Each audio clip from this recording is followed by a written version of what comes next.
there was another turning point, and this was more competitive. At the age of 21, I was struggling to break the British ranks. I was struggling to break through the British ranks.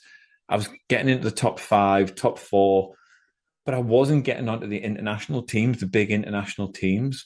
And my coach sat me down and he said, the times that you're doing, if you eventually get onto the team, you're going to be in a really good standing when you get there. But I didn't think about that at the time.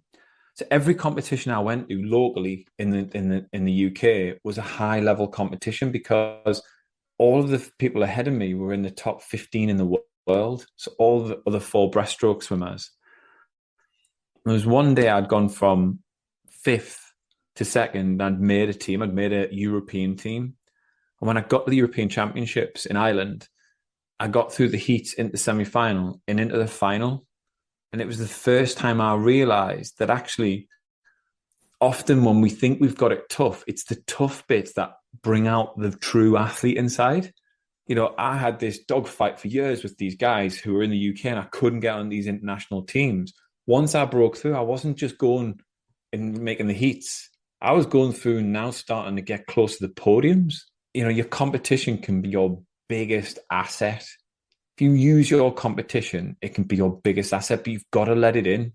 You've got to let it in. And that was a big turning point, a massive lesson at the age of 21. Huge. Now you mentioned, Chris, that it's important to let that in. Do you remember that you at that moment you were appreciating competition, or how fierce did competition seem to you at the time? Yeah, I don't think I was at the time, actually. I think that was the realization. That was the moment that I realized I was missing something here. I was missing a trick. I would go on training camps, but I wouldn't leave myself open. I'd be very guarded. I was there with the rest of my competition. And if I gave anything away, they would use it against me. And yeah, there's an element of that. Everybody's looking for that competitive edge. But actually, once those walls start breaking down, they start to expose your weaknesses, which is great. Most people are going, "What? You celebrate that?" Yeah, because we're looking for those 1%. We're looking for those. If you can get 10%, get it. When you get to that level, 10% is everything. You're generally looking for much smaller percentage gains than that. And for me, it felt as though actually at the age of 21, that was the final frontier for me to really challenge myself on. Went on a training camp to Australia that very next year with all my competitors pretty much. And that was the moment that I started to break down the walls and realize that collaboration was the way forward. Sharing was the way forward. We were competing against each other.